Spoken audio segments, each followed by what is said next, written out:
you want to learn a simple strategy to significantly reduce your monthly expenses? If so, stay tuned for this video.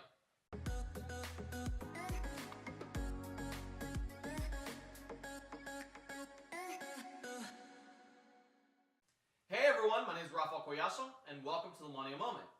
In today's episode, we're going to do a continuation of the last video I shared, which was related to monthly expenses. In this video, I'm going to share with you the second most costly category where you may be spending excess money each and every month. And this second category is called transportation. Now, when I share this information with people, they're generally shocked to hear it. I often get responses like, Rafael, well, I have a fuel-efficient car, and so I really don't spend that much money in gas. As a result, I don't think that my transportation costs are really that high. Now, if you have a fuel-efficient car, good on you. You may be saving a little bit more money each month on gas expenses. However, the true transportation cost isn't just gasoline. In fact, there are 5 key portions of the transportation cost that you really need to take into account when you're trying to approximate how much you spend each month in this category. In fact, your true transportation cost is broken down as follows: your maintenance cost, your gas cost, the depreciation of your car, insurance, and time. Now let's go through each one so we understand what really comprises your true transportation costs. As we mentioned, number 1 is maintenance. Things like changing your filter, general maintenance like rotating your tires, changing your oil whenever you need to change your oil.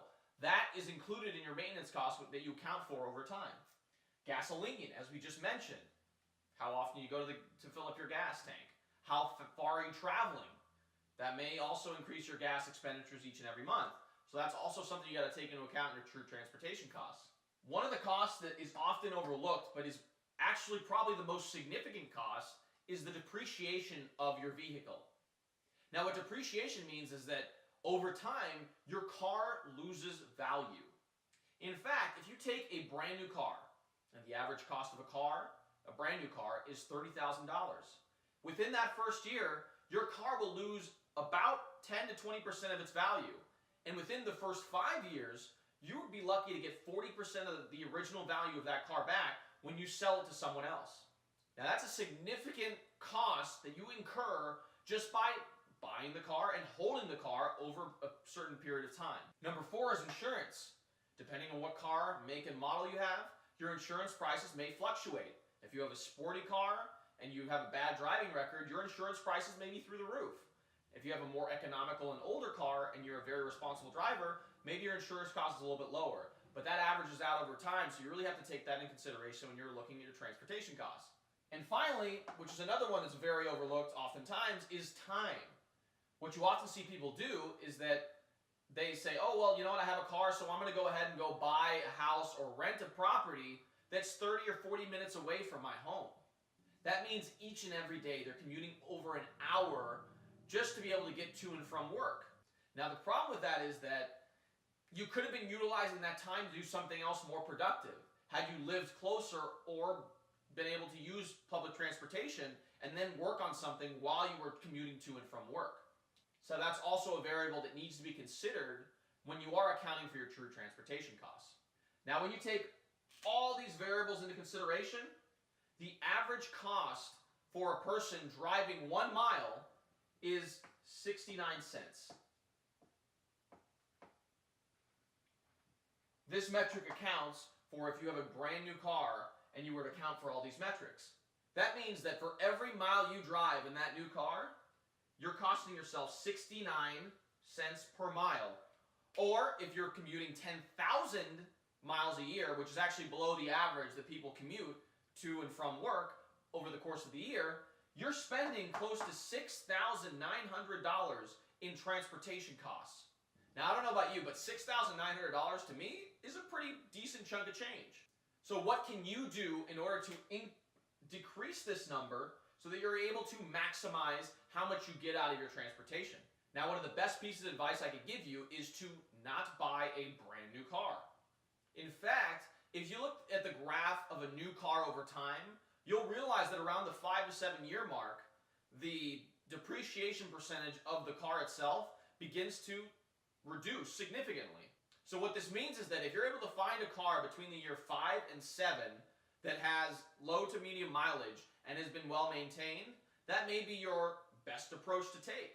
So really, step number 1 is to not buy a new car.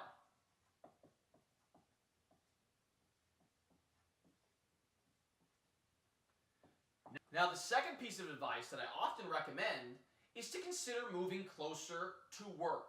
One of the reasons why I recommend this approach so strongly is because if you do move closer to work and shrink your commute time, it actually saves you money in all these different categories: maintenance, gas, depreciation, insurance, and time. Imagine you live 45 minutes away from work, so that means that you commute an hour and a half total each day to get to and from work. During this time, you drive a total of 20 miles in a day, which accounts over the course of a year to be over 15,000 miles driven. However, what happens if you cut that time in half by moving closer to work so that it only takes you about 20 to 25 minutes to get to and from work? This means that your time will be cut in half. It also means that your insurance prices will drop. It may not be half the price, but it will still drop. Not only that, but you won't put so much wear and tear on your car, so your car will hold more of its value.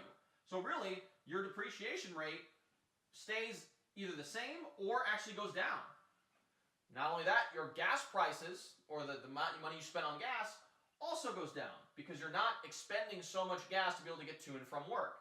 And then finally, your maintenance costs drop as well because you're not putting as much wear and tear on your car. So really, the second most important thing that you could do is to move closer to work. So, as an actionable item at the end of this video, I highly encourage you to consider transportation costs when you're actually making these decisions.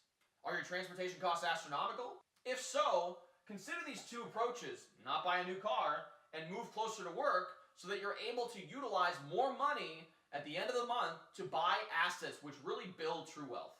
Now, if you love the content of these videos, be sure to subscribe below. I regularly provide awesome and engaging content for millennials every Monday and Wednesday. Not only that, but for a limited time, you can actually download my book below, The Millennial Playbook, Proven Success Strategies for the Millennial Generation, where I share actual engaging content that you can utilize to chart a course to a better life. Now remember, subscribe below, and I look forward to seeing you guys next time.